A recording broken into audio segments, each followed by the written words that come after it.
Donc, on va faire un exemple concernant le calcul de la quantité de ferraillage d'un portique, c'est-à-dire une poutre supportée par deux poteaux. Voici les dimensions du béton. Donc, les poteaux ont une hauteur de 3 mètres, une largeur de 22 centimètres. La poutre a une longueur entre les poteaux de 4 mètres. Sa largeur est de 40 centimètres. Le détail du ferraillage est le suivant. Donc, c'est une coupe, si vous voulez, donc, longitudinalement, de haut en bas. Il va nous donner cet aspect, si vous voulez, en vue 3D de la poutre. Je parle de la poutre. Donc il y a dans chaque partie de la poutre euh, deux armatures qui sont l'un au-dessus de l'autre.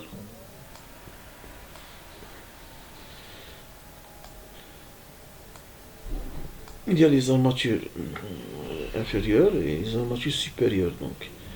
Et la section de béton elle est comme ça. Donc c'est un parallélépipède qui passe comme ça. Donc. Alors si on va effectuer une coupe du haut vers le bas, c'est-à-dire de ce point vers ce point, on va obtenir quelque chose comme ça. Donc là, autre chose, là il y a des cadres qui vont joindre les quatre aciers, de haut et de bas. Donc si je mets une coupe de cette partie vers cette partie, je vais voir la section du béton, comme ça. Je vais voir un seul acier de haut, les aciers de haut, et un seul acier de bas. Les cadres, je vais les voir sous forme de ligne, de haut vers le bas, à gauche et à droite. Là, à gauche, il y a 8 cadres, à droite, il y a 6 cadres. Voilà. Donc, si je vais faire une coupe, la coupe PP, c'est-à-dire elle est maintenant dans ce sens, la coupe, la première coupe c'était comme ça, dans ce sens, et la coupe BB, c'est dans ce sens-là, du haut vers le bas. Qu'est-ce que je vais voir? Donc, je vais voir le cadre lui-même et la section du béton. Et là, je vais voir les ferraillages allant donc, en haut et de bas sous forme de...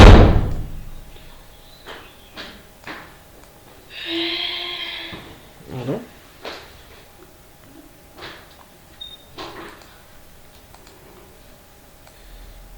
Voilà, donc si on regarde, ça c'est la première coupe et ça c'est la deuxième coupe. C'est la coupe bébé, alors la section du béton et ça, ces points, ce sont les aciers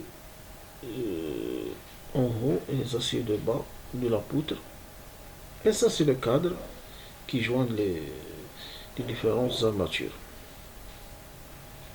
Autre chose, la distance, toujours entre la distance entre les aciers et la section du béton, c'est 2,5 cm.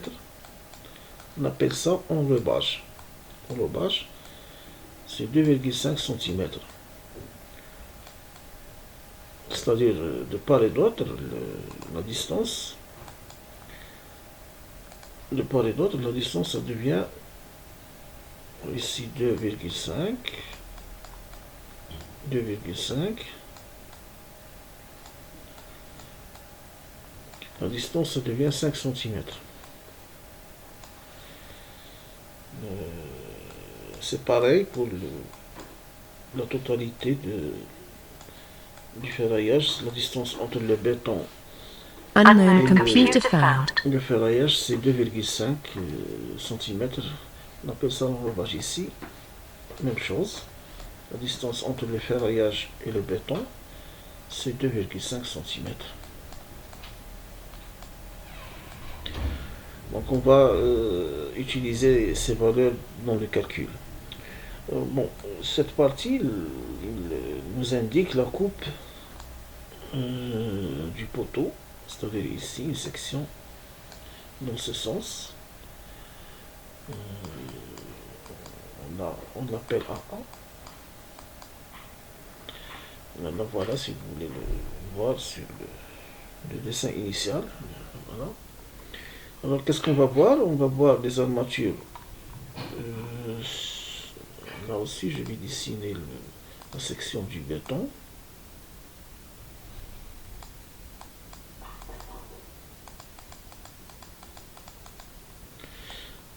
Si on suppose que c'est ça la section du béton, on va avoir 4 armatures longitudinales sans aucune inclinaison.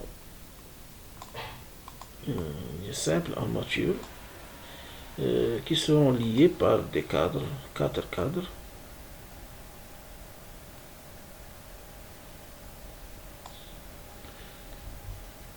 C'est pas 4 cadres, par plusieurs cadres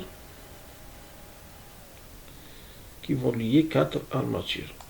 Bon, si je fais une coupe, bien sûr, je vais voir ce détail, la section du béton, toujours 2,5 cm d'enrobage. Les aciers longitudinaux et le cadre qui va joindre les 4 armatures. Alors, sauf indication contraire, le C pour les cadres, c'est 9 cm, sauf indication contraire. Toujours 9 cm. Et qui va s'ajouter à la longueur L qu'on va calculer durant ou bien au cours de cet exercice et l'ajouter au C, à la constante C. Voilà. Donc on commence par calculer la quantité, la longueur développée des armatures de la poutre. Voilà, c'est un tableau.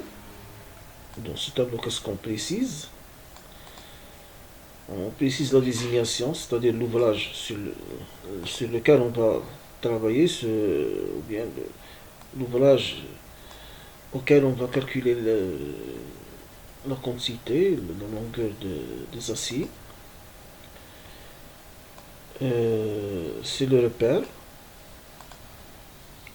les poutres, mais on va repérer où se trouvent les aciers. C'est-à-dire, si on précise qu'au niveau de la poutre, on va calculer les armatures supérieures, puis on va calculer les armatures inférieures, puis les cadres. C'est-à-dire, la poutre, elle contient 3 types d'acier.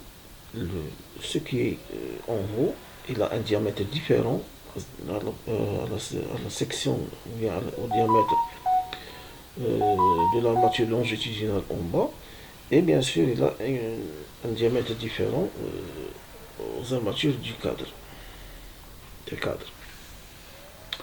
Bon, voilà, ici on va faire un croquis sur lequel donc on précise la longueur L auquel il va s'ajouter le C. Pourquoi 7,5? On va voir. Le croquis de l'armature supérieure et le croquis de l'armature inférieure. Ici, on précise le diamètre de chaque constituant. Les armatures supérieures, ils ont un diamètre de 8 mm, les armatures inférieures, un diamètre de 14 mm, et les cadres, un diamètre de 6. Donc, le calcul des longueurs développées. Si on précise la longueur développée de chaque armature, comment on a trouvé ça, on va voir. Là, on précise le nombre d'éléments, c'est-à-dire cette armature supérieure, combien il y a d'armatures supérieures, pareil. Il y a 2 dans la poutre. Même chose pour l'armature inférieure. Même chose pour les cadres. Donc, le nombre d'éléments sensibles, il y a une seule poutre. Donc là, ici, on a plusieurs poutres qui ont ces constituants, les mêmes constituants. Bien sûr, il faut le signaler ici. C'est-à-dire, si on avait un portier qui est dans les 4 sens, donc il y aura 4 poutres, et on va le signaler ici 4. Ok. Alors, la longueur développée, eh bien, la longueur développée, ça sera le produit entre la longueur développée d'un seul élément multiplié, puisqu'il se répète 2 fois les assises supérieures, donc il faut multiplier la longueur développée par 2, c'est 9,08, 2,54, donc c'est 9,08. Unknown computer found. Et ici, qu'est-ce qu'on signale? On signale les diamètres existants dans notre ouvrage. Puisque les diamètres supérieurs ont un type de 8 mm, on va écrire la valeur ici au-dessous avec 8 mm. Puisque les armatures inférieures ont un diamètre de 14 mm, on va signaler la valeur de la longueur développée totale dans la colonne de 14 mm. Même chose pour les cadres. Donc, à la fin, on va signaler que la longueur développée dans la case de 6 mm. Et la même chose pour les poteaux. Les poteaux, donc il y a 2 poteaux. Voilà, dans le nombre d'éléments sensibles, il faut signaler 2. Parce qu'il y a 2 poteaux. Le type d'armature qui existe dans le poteau, il y a 2 types. Les armatures principales, c'est-à-dire longitudinales, verticales. Le diamètre c'est 12. La longueur développée c'est 3,40 parce que on va retourner sur les longueurs développées. C'est un acier simple avec sans aucun pliage. Là, comme on a indiqué, le cadre 17, on va voir pourquoi. Le 9, c'est-à-dire, sauf indication contraire, on prend toujours pour les cadres, le C est égal à 9. Le nombre de cadres, c'est 13, donc, qui va être multiplié par la longueur développée et par le nombre sensible, c'est-à-dire le nombre de poteaux, c'est 2, pour trouver la longueur totale des cadres. Au niveau des poteaux, c'est 20,02. Donc, qu'est-ce qu'on va faire? On va faire la somme entre les longueurs développées des éléments qui ont un diamètre de 6 et la somme des éléments de la longueur développée des éléments qui ont un diamètre de 8, etc. On va faire les sommes. Là, on signale les masses linéaires, on a déjà vu dans la première vidéo, masse linéaire de chaque type de diamètre, multiplié par la longueur développée, et ça donne directement en kilogrammes la masse. Le total de masse, bien sûr, c'est 50 kg. Alors là, il y a le choix, donc selon les CPS, c'est-à-dire selon les clauses spéciales de l'entreprise, du marché, est-ce que le prix sera spécifié pour chaque type de diamètre, un prix unitaire, ou bien pour la totalité, parce que le travail sur les aciers doux, c'est pas le travail sur les aciers tors.